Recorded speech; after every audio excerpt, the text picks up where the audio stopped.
Queridos e queridas, como é que vocês estão? Tudo bem? Agora nós vamos falar sobre outra função, né, que é a função sigmoide, né, uma função de ativação. Aqui nós temos a função de passo, né, a step function, que nada mais é do que se for menor ou igual a zero é zero, acima de 1 é 1, independente o quanto que for esse maior que 1, maior que zero, independente de quanto for esse menor ou igual a zero. Tá? Tanto que nós temos até o gráficozinho aqui que fizemos no vídeo anterior, que é exatamente esse. Né? Essa é a função de passo. A step function ela faz exatamente isso. Beleza? Chegou, passou um pouquinho de zero, ela já vira o número 1. Beleza? Já uma função sigmoide ela é um pouco diferente. A função sigmoide ela não tem essa, vamos dizer assim, essa forma quadrada, né? Sigmoide. Sigmoide. Ela não tem essa função quadrada, ela é assim, ó. Ela tem esse formato de S, né? Então, o retorno que você vai ter de uma função sigmoide, vai ser um valor entre o intervalo entre 0 e 1. Não necessariamente 0, né? E não necessariamente 1, né? Porque afinal de contas a gente está tratando de limite, né? Então, aqui o limite ele tende a 0, né? Aqui o limite ele tende a 1. Porque ele vira um número tão pequeno que ele se torna zero, e ele vira um número tão, vamos dizer assim, aproximado de 1 que ele se torna 1. E como é que é essa bendita dessa função, né? Como é que é a fórmula, né, dessa função que é a função sigmoide? A função sigmoide é isso aqui, galera. É 1, deixa eu colocar debaixo da função sigmoide que aí fica mais legalzinho, né? Ela é 1 sobre 1 mais e elevado a menos x. Simples assim. Nossa, é difícil? Para mim, pelo menos não hoje, não mais. Né? Então é o seguinte, como é que nós temos aqui? Nós temos o 1, beleza? Nós temos o 1 como numerador e nós temos um outro 1 como denominador. Então, se nós vermos isso daqui, só esse pedaço, e ignorarmos o nosso e, o que quer dizer? Quer dizer que o resultado simplesmente seria 1. Beleza? Simples assim. Mas como nós temos um e elevado a menos x, né? Lembremos que quando eu tenho, sei lá, 2 elevado a menos 3, por exemplo, ou 2 elevado a menos 1, né? Ele se torna o quê? 1 elevado 1 a 1 sobre 2. Beleza? Tanto que, vou até confirmar aqui na calculadora, né? Então, se eu tenho 2 elevado, não quadrado, 2 elevado menos 1. É 1 sobre 2. É 1 sobre 2 é isso, né, que é meio. É 1 sobre 2. Então, assim, o que a gente faz aqui quando está desse jeito? Ele simplesmente inverte. Né? Então, nós temos uma inversão. Ah, e se fosse, por exemplo, 2 elevado a menos 2, por exemplo, né? Seria 0,25, né? Porque aí seria 1 elevado à quarta. Né? Ficaria 1 sobre 2 elevado ao quadrado. Né? Que 1 elevado à quarta, neste caso, é 0,25. Né? Tanto que se eu fizer aqui ó, 1 sobre 4 é igual a 0,25. E assim por diante. Então vocês podem ver que eu tenho aqui minha constante de Napier, né? Meu ezinho, né? Que é 2 alguma coisa e assim por diante, né? Que de cabeça eu não lembro, né? 2 algum outro valor, né? Tanto que eu posso vir aqui e eu pegar aqui o número 27182 Paranãs. Eu lembro que eu explico isso, que eu lembre nos vídeos de pré-cálculo. Eu explico sobre a constante de Napier aqui. Que eu lembro a constante de Napier, né? Deixa eu só relembrar aqui, né? Paranapapã. É a função de Napier mesmo, né? É, é o... Deixa eu só dar um F aqui na minha consulta. Napier, isso. É a constante de Napier, né? O número de Napier, que o povo chama que é esse ezinho aqui, que é 2,71 e alguma coisa. Então, o que acontece? Quanto maior esse número que eu tenho aqui, menor esse número fica. Então, eu vou ter um número pequeno pra caramba aqui. Então, por exemplo, se eu tenho aqui um valor como, por exemplo, e elevado, né, neste caso, a 2 menos 2, por exemplo, olha só o número que fica. Ele vai ficando cada vez menor. Né? Então, se eu tiver um número positivo entrando aqui, porque afinal de contas eu tenho um número positivo, ele nega, ele coloca negativo. Entenderam? Se eu tenho, por exemplo, aqui menos x, se meu x for igual a 2, o resultado, tratando-se disso daqui, né, como é menos x, ele vai virar menos 2. Então, quanto maior o meu número positivo que eu passo para dentro da minha função, esse meu pedaço aqui, ele vai se tornando cada vez menor. Cada vez menor e menor e menor e menor e menor. Ah, então se eu pegar, por exemplo, aqui se eu pegar aqui meu e, elevar ele a menos... Não, pô, errei aqui. Se eu pegar aqui meu e, elevar ele a 100 negativo, meu, menos 44. Então você tem 43 zeros antes do 3 ali. Né? Então é um número bem pequeno. Deixa eu arrastar um pouco mais para a esquerda, que senão vocês não veem. Aqui, ó, é um número bem pequenininho. Então, assim, quando você tem um número muito pequeno aqui, nessa minha função, que eu vou chamar ela de S, tá bom? Vou chamar ela de S. Vou chamar ela de S de x. Beleza? Então, se eu tenho o meu limite, onde x tende a infinito positivo, qual que é o resultado que tem? O resultado que eu tenho é 1. Ele tende a 1. Então, quanto maior o meu número positivo que eu vou passando para a minha função sigmoide, ele vai se tornando 1. Ele vai virando 1. Né? Porque vai chegar uma hora que, ele vai estar tão próximo de 1 que a gente pode considerar ele 1. E se eu passar um número negativo para a minha função sigmoide? Né? Então, por exemplo, aqui, se eu passar um número negativo nesse caso, se eu passar aqui sendo meu x igual a menos 2 agora. Se eu tenho menos x, eu vou ter um 2, eu vou ter um número positivo. Então, assim, se eu pegar aqui esse bendito aqui e elevar ele ao quadrado, veja que ele vira 7. Se eu for elevando a números maiores, né, a 7, a 10, a 15, a 20, a 240, ele vai se tornando um número muito grande. Então, o que acontece? Esse meu 1 mais um número muito grande, né, eu vou ter um denominador muito grande, e se eu pegar 1 e dividir por esse denominador muito grande, eu vou começar a ter números muito pequenos. Eu vou começar a ter valores pequeniníssimos. Então, o que acontece?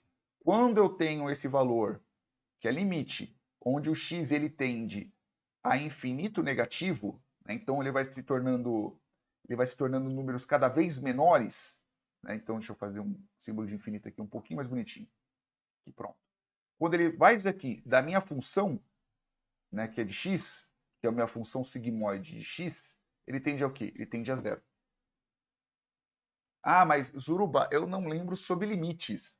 Dá uma olhadinha, tem, acho que é o capítulo 2 dos meus vídeos de cálculo, lá eu ensino limites, tá bom? Então eu tenho esses dois pontos. Então quando eu tenho isso daqui, eu tenho minha função sigmoide aqui rodando, né? Então, quanto maior o meu número, maior o meu valor que vai ser colocado lá na função sigmoide, menor é o meu limite, ou seja, ele vai tender a 0. Quando tem maior o meu número ali, ele vai tender a 1.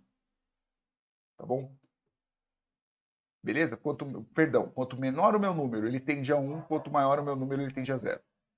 Tá? Então aqui é o infinito positivo, né? Perdão, o infinito positivo, o infinito negativo neste caso, né? Infinito negativo, quanto menor o meu número, e aqui quanto o limite positivo, quanto menor o meu número, tá? Tanto que está exatamente aqui embaixo. Né? E aqui é o positivo e aqui é o negativo. Beleza? Quanto maior o meu número, mais ele tende a 1. Né? Quanto menor o meu número, mais ele tende a 0. Ok? Então vamos fazer isso agora. Vamos fazer isso agora na nossa no Python mesmo, né? Porque afinal de contas é isso que nós temos que fazer. Então, para a gente fazer a função sigmoide, como nós estamos tratando sobre vetores, né? Nós vamos ter que trabalhar com NumPy. Então o jeito que a gente tem que definir é um pouquinho diferente, tá? Então aqui eu tenho um def, né? Neste caso vai ser a sigmoide de x, que dentro desse meu x eu vou passar para ele um vetor, eu vou passar para ele um NumPy, né, um vetor de NumPy, e aqui eu tenho que fazer o quê? Eu tenho que simplesmente só fazer return 1 sobre 1 mais, e aqui eu tenho que colocar parênteses porque eu tenho uma soma, 1 mais np.xp, exp menos x. O exp, a tradução de np.exp, nada mais é do que isso daqui. Nada mais é do que isso. Só que a única diferença é que quando a gente está tratando dessa função, que é o np.expoente, eu vou estar fazendo um cálculo de todos os vetores, né? De todos os valores que eles vão vir dentro de um vetor. Né? Neste caso, são os vetores dos valores que estão vindo de um outro neurônio. Então, por exemplo, aqui dentro eu estaria passando o B, o W1, o W2, né? Logo depois que que é o X1, o X2 neste caso, né? Que já estaria sendo calculado com peso, né? Eu calculo o peso, eu faço a função, neste caso seria esta função aqui, e logo depois disso eu passo para dentro da minha função sigmoide. Então essa é a diferença. Então, por exemplo, eu já tenho aqui uma função, né? Neste caso não é uma função de ativação, vamos colocar, por exemplo, da porta E, né? A função da porta E. Beleza, eu vou vir novamente aqui, vou copiar a porta E, né? E vou tacar aqui dentro. Pum, coloquei aqui. Ah, eu preciso da minha... Aqui, veja que aqui eu tenho uma step function, né? Eu tenho minha função de passo. Só que agora eu vou fazer o seguinte, agora eu vou colocar o meu valor sigmoide. Eu vou colocar minha função sigmoide aqui. Então, ao contrário de eu fazer uma step function, eu vou colocar a minha função sigmoide. Veja que é uma porta E, beleza? E eu vou vir para cá, né? E eu vou simplesmente pegar aqui o meu valor, só que agora eu vou fazer um pouquinho diferente. Eu vou fazer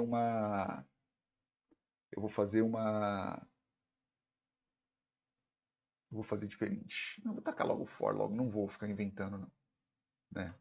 Eu vou tacar aqui e com a função sigmoide. Função sigmoide. Beleza? Então, eu vou tacar ele aqui e os meus valores da tabela verdade. Né? Então, vou vir aqui. Pum. É simples assim. Olha que me falhou a memória. Como que eu faço um... Deixa eu só tentar lembrar aqui. De qualquer jeito eu teria que fazer um print dele. Deixa assim, desse jeito mesmo. Me falhou a memória como fazer um for x in não sei o que, where não sei o que, eu esqueci. Depois eu dou uma lidinha só para poder relembrar como é que é uma função, não é função sigmoide, uma função lambda, né, que é function x, eu esqueci, de cabeça eu esqueci, depois eu lembro, tá? Então eu tenho aqui o bendito da minha função sigmoide, né? Se eu rolar aqui, ó, olha só os resultados que eu tenho. Eu não vou ter zeros e uns, eu vou ter valores que eles estão aproximados, né? Vai me retornar um valor numérico, vai me retornar um valor numérico, não, perdão, ele vai me retornar um valor de ponto flutuante, né? Ele não vai me retornar um valor 0 e 1. Ao contrário daqui, se eu colocar a função de ativação e sendo a função de ativação de passo, olha só como é que fica. Ele me retorna 1, 0, 0, 0. Já aqui na função de ativação, na função sigmoide, não. Na função sigmoide ele vai me retornar, neste caso vai ser 0,5, depois 0,45, 0,45 e 0,33. Né? É lógico que a gente está tratando aqui de uma porta... Estamos tratando aqui da porta E. Né? E vamos ver o gráfico desse bendito? né? Eu vou colocar aqui o step function aqui também, né? Porque eu vou definir ele aqui, que é para a gente poder dar uma verificada nesses dois, né? E aqui eu vou simplesmente só copiar aqui o gráfico da função de passo e da função de passo e função sigmoide. E aí eu vou colocar aqui, eu esqueci de importar o plot, o matplot. Eu vou colocar aqui o matplot. Aí aqui plot ylin, né, que é o limite dos dois. Eu vou aumentar, tá? Eu vou colocar aqui de -6 para -6. Beleza? Eu vou colocar o limite aqui de -0,1 para 1,1, que é só para poder ter um espacinho a mais, tá? Aí eu vou colocar aqui plt ponto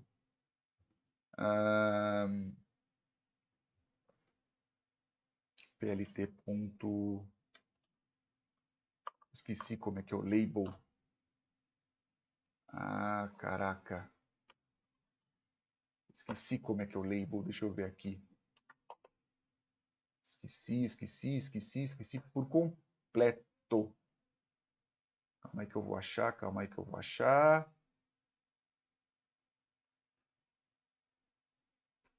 peraí.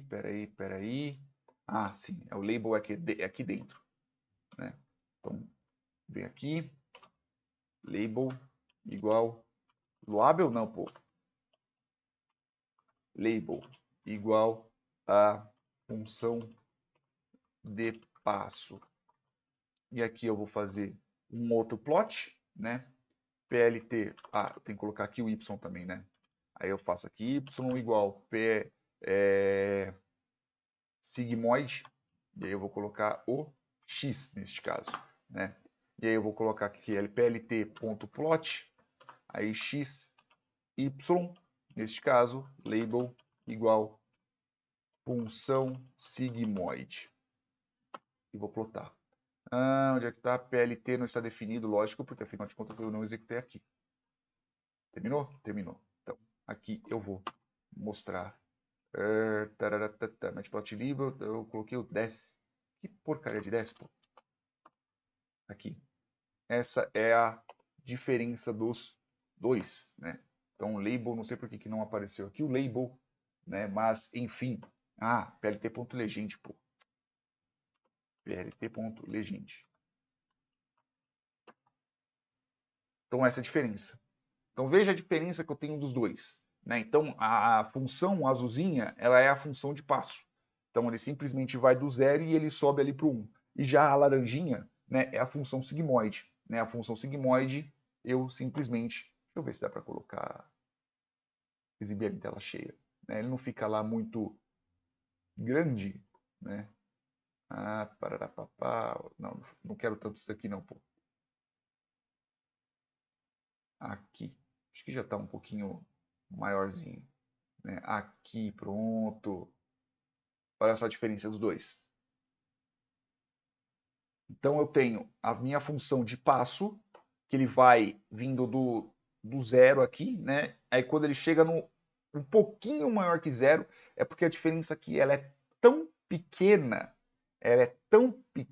que parece que a minha linha aqui está reta, né?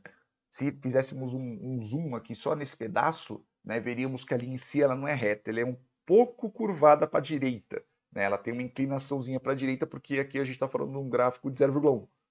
Né? Se a gente fizesse espaço, se nós fizéssemos espaços de 1 em 1, né, você veria que tipo, ela meio que faz uma curva, assim, ela fica na diagonal para a direita. E já na função sigmoide, ela vira zero bem quando o valor que eu estou colocando aqui é zero. Ó, o valor desse o resultado, né, o x que eu estou passando para ela. Ela vem aqui, ó, quando é 0, 0, o resultado é zero mesmo, é quando eu tenho um valor muito pequeno. Então, o valor que eu estou passando de x ele é muito pequeno. Aí, quando ele chega no eixo zero aqui, ele vira 0,5, né? E quando ele vem aqui para cima, ele vira o valor 1. Então, essa é a diferença entre um e outro. Beleza? Vou parar por aqui, porque o vídeo já está grande, já estamos quase 20 minutos, né? E é isso aí, beijos carinhosos na bunda e até mais.